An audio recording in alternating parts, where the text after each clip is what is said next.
देखो जी, तो अगर एक पैरेललोग्राम दिया गया है तो अगर किसी भी एक डायगोनल को ड्रॉ करो, और डायगोनल कोई भी हो सकता है, दो ही डायगोनल होगा, या तो एसी ड्रॉ करो नहीं तो बीडी ड्रॉ करो, ऐसा कोई रूल नहीं है। किसी भी एक डायगोनल को ड्रॉ करो तो ये हमें प्रूफ करके दिखाना कि जो ऊपर में ट्रायंगल दो बन रहा है, देखो एक ट्रायंगल बन रहा है ए बी सी और दूसरा बन रहा है सी डी ए, दोनों को कॉन्ग्रुएंट प्रूफ करके दिखा देना है। थ्योरम में यही हमसे स्टेटमेंट में पूछा गया है कि किसी भी पैरेललोग्राम में अगर एक डायगोनल को ड्रॉ किया जाए तो दो कॉन्ग्रुएंट ट्रायंगल में उसको क्या करता है, डिवाइड करेगा। तो पैरेललोग्राम में हमें प्रॉपर्टी पता है, इसको थोड़ा सा इरेज कर रहे हैं, हटाए ना जी स्टेटमेंट को। चलिए अब इसको प्रूफ कैसे करेंगे इस बात को समझ लिया जाए।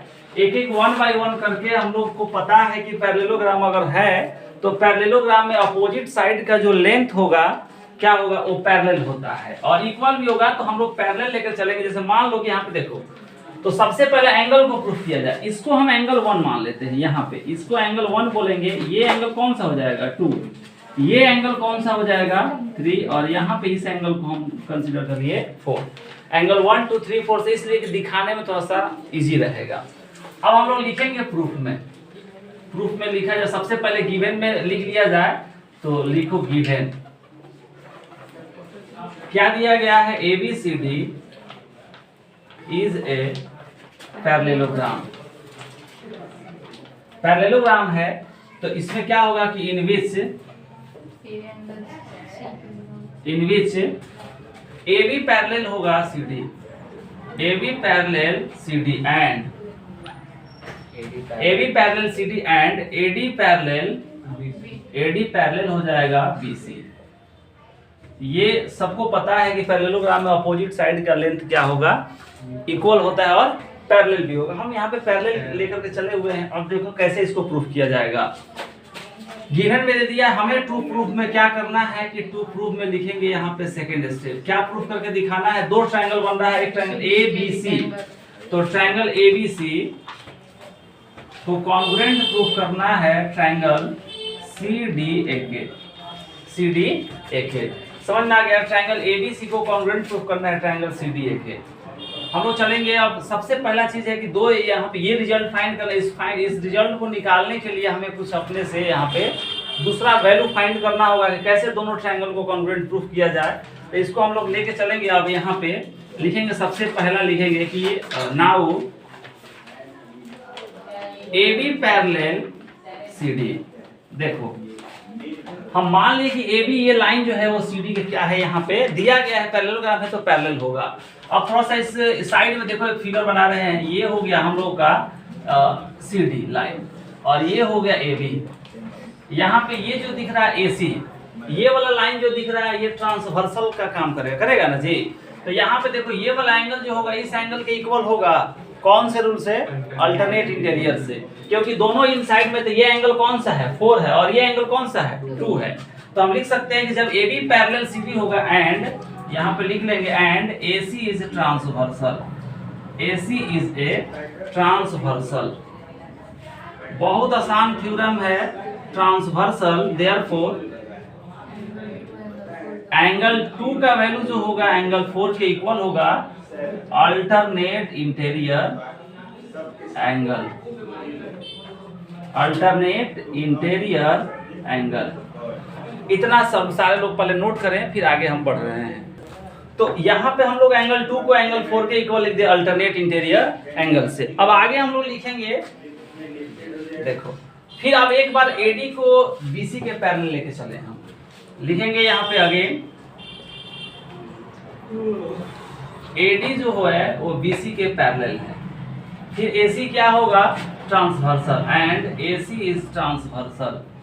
वही ट्रांसवर्सल लाइन का काम करेगा। AC is transversal.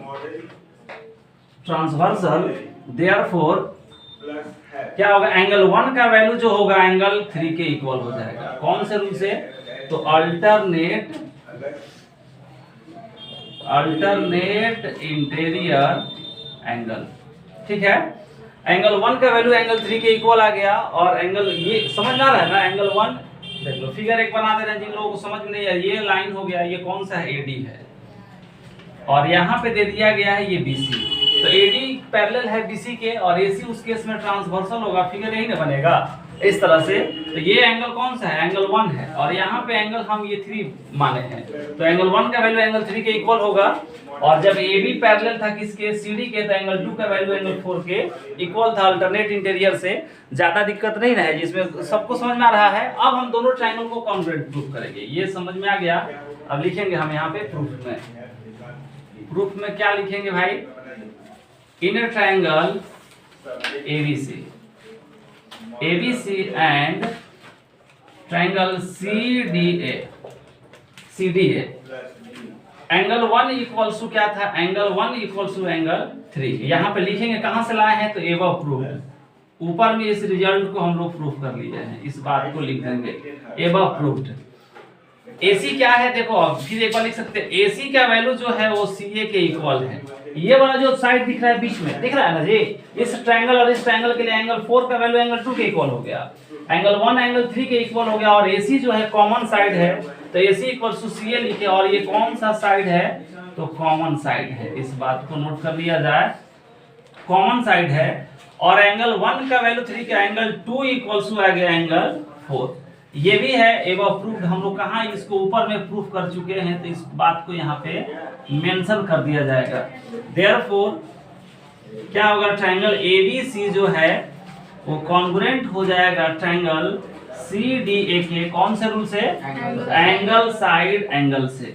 समझ में आ गया, एंगल साइड एंगल से। और यही हमसे इसके आगे कुछ पूछा नहीं गया है, अगर आगे कुछ पूछा जाता तो हम उन बातों को प्रूफ करते, लेकिन हमसे सिर्फ पूछा गया है कि इन दोनों ट्रायंगल को कॉन्ग्रुएंट प्रूफ करके दिखा देना है कि कैसे ये दोनों ट्रायंगल एक दूसरे का कॉन्ग्रुएंट है। अगर किसी भी पैरेललोग्राम में अगर एक डायगोनल को ड्रॉ किया जा रहा है, वो डायगोनल कोई भी हो सकता है, ये डायगोनल BD भी होगा, तो फिर इधर ट्रायंगल बनता और एक इधर ट्रायंगल बनता, ऐसे ही प्रूफ करते हैं। ऐसा कोई नियम नहीं था कि दूसरा कोई हम कॉन्सेप्ट लग, नहीं, इसी तरह से हम लोग इसको प्रूफ करके आगे निकल जाते हैं। ठीक है, इसको नोट कर लो।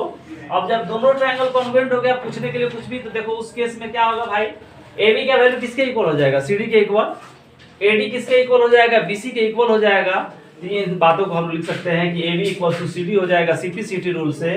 AD का वैल्यू जो होगा वो BC के भी इक्वल हो जाएगा CP/CT। लेकिन ये सब पूछा नहीं है, तो बेकार की बात करने से कोई फायदा नहीं है, नोट कर लो। फिर नेक्स्ट थ्योरम चलेंगे हम लोग।